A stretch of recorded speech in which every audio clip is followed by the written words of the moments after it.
guys, what's up? Thanks for joining me for this video today. My name is Leanne. Welcome to my channel, In the Garden Again.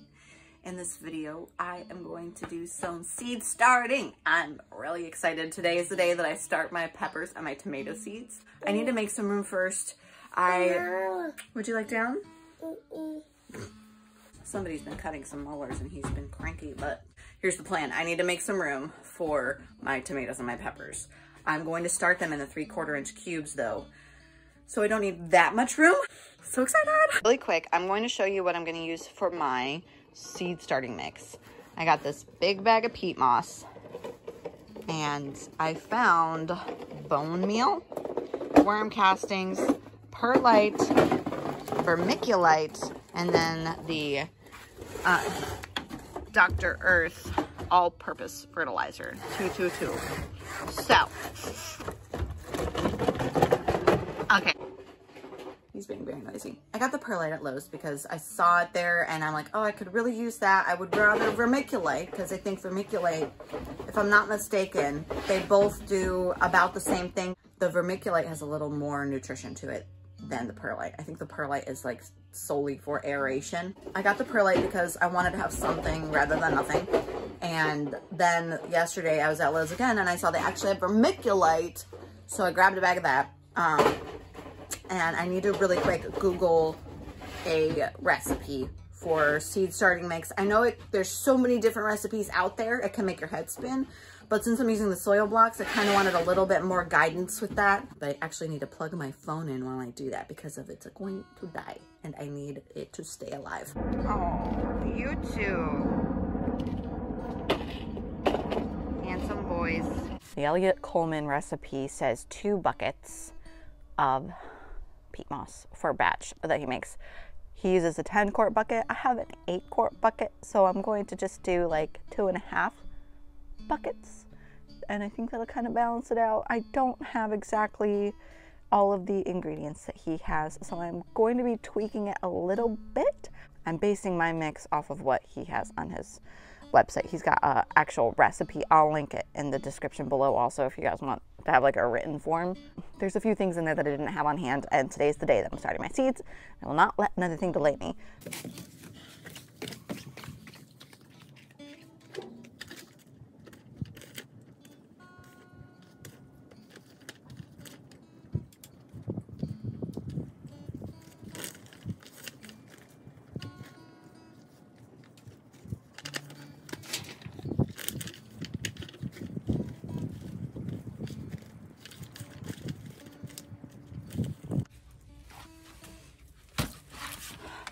I saw this trick online today where you take one of these little waste baskets. I got this from the dollar store. I had it for the boys' room and they smashed it because it's like super bendy. Not a good tool for destructive boys, but a great tool for sifting big chunks out of peat moss.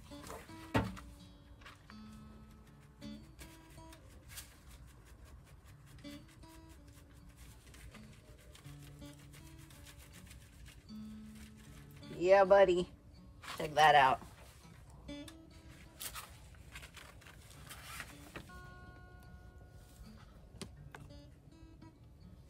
Awesome.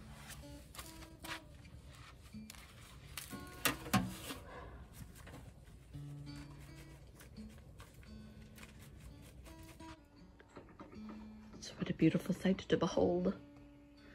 A cleared off potting shelf, ready to be used.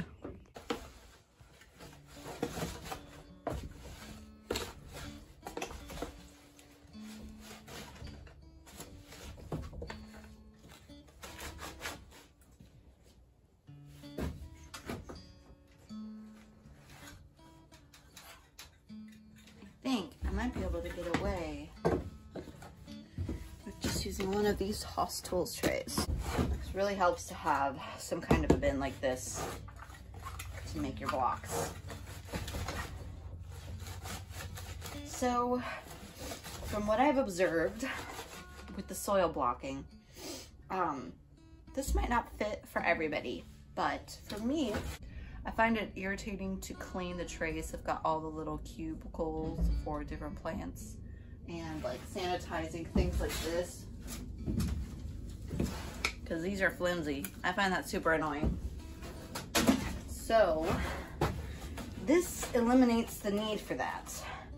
Now, if you're a market gardener and you're selling plants, this might not be the best fit for you because you need to send the plants in something to the customer.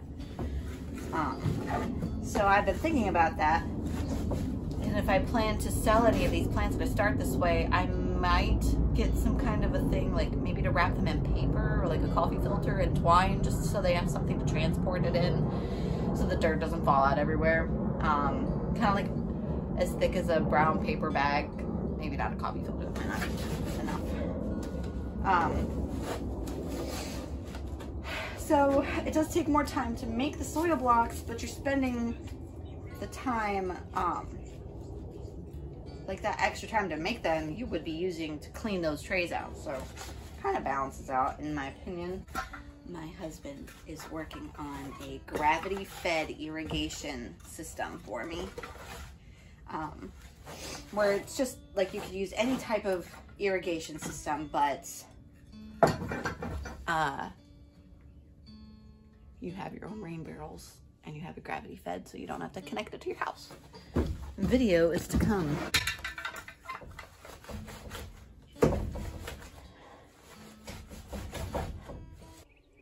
It is a thing of beauty, I would say. Such a perfect little square to fit the baby 3/4 inch cubes. Why did I even start out the day wearing garden gloves? You know, I really don't know. For those of you who wanted to know if you can pick up soil block, yes you can, as long as you compact it. Oh, somebody woke up. Oh, alrighty. I've got 8 more of these little rosa. I need to make a couple more of the bigger blocks, and then I've got a few bok choy. This succession of the bok choy did not really look that great, so I only have a few, but that's okay because I have plenty of the first succession. So this should fill out the rest of this Haas Tools bottom tray. It should. I really like to make things on my own or mix things on my own to save a little bit of money here and there, or even just to be confident that I know what's in something that I'm buying. You know, you don't always know if people are telling the truth on those product labels, so I like to make things myself whenever I can, and that's why I'm motivated to make my own seed starting mix. Also, I do think it's cheaper to do it this way. You get, I think this bag of peat moss is $13, and then the worm castings, it was under $10. I think it was like $6.99 for the bag of worm castings, something like that for the bone meal, and something like that for the perlite. I'm not exactly sure. I'll link in the description below the brands that I got. I'm not affiliated with any of these brands, but just in case you want to look into it yourself, I will add those in the description.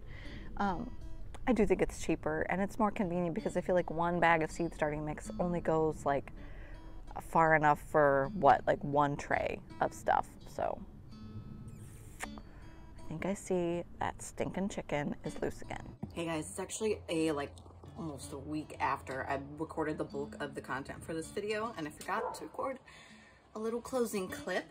So if you are still watching, thank you guys so much.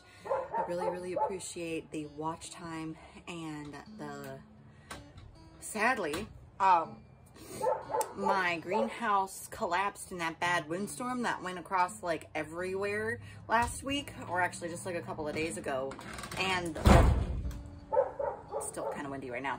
The plant starts that were in the greenhouse are now a little damaged. Some of them are still pretty good. I'll give you guys a look at what they look like after all that wind. The biggest issue is that the soil blocks are now basically it's a tray of dirt. It's not really individual blocks. So I'm gonna probably go through there with a knife and separate them a little bit better. Hopefully it doesn't happen again. I think we secured it a little bit better this time. We'll see. So leave a comment below saying greenhouse if you have made it all the way to the end. Let me show you the state of those plants that I just up blocked. And then I'll show you the tomatoes and peppers first because I'm right here. I don't have enough room for these peppers just yet, so I need to figure something out with that. But these tomatoes look fine. The Cherokee purple. The ground cherries have not sprouted yet. The celebrity ones look like they got damaged by the cold temperatures the other night. So the heat mat I have really only goes from like here to here. It's not big enough for this whole thing. So you could see some of the tomatoes look sad because of the cold on this one. And it's like that over here too. It's like the ones that had the heat mat on it look fine. Again, Hungarian heart tomato, Martino's Roma look fine. Even these look fine because they're further in to the shed. These ones are closest to the window, so that's why I think that the ones back there look a little damaged from the cold. But all in all, it's not bad. Temperatures went down to like 28 a couple nights ago, which is a hard freeze. So if you don't know, there are, I guess, as far as I understand it, there's two classification of freezes. One is just a regular old freeze where it gets to 32, or it's like from 32 to 30, I think. And then a hard freeze is basically anything below that. And I think in Celsius, that's, I mean, freezing for us is 32, and I'm pretty sure Celsius it's 0. So do the math if you can. I'll show you guys the ones in the greenhouse real quick and then close this video out. Greenhouse is a little lopsided because of the wind. Made it collapse, like it lifted the whole thing up and blew the plastic over that way, and then the cattle panels fell. So this one is all bent weird now. I have a bamboo pole holding it up so it doesn't get so slouchy, but okay. I just re-sewed everything. See what I mean? They just kind of dissolved. Sad. But it's okay. I need to water these later this evening. The sun's still up, and you don't want to water when the sun's up or directly hitting anything because it can hurt the plants. So I re-sowed my Blue Lake pole beans. I re-sowed my Coco Zell zucchini and my Black Beauty zucchini. Butternut squash, acorn squash on this side. I don't remember which ones are which. I did 2 of one and 3 of the other on this side, and once they start growing, I'll know what it is. But this is the only Black Beauty zucchini that made it. Only squash that made it, actually. We did our best.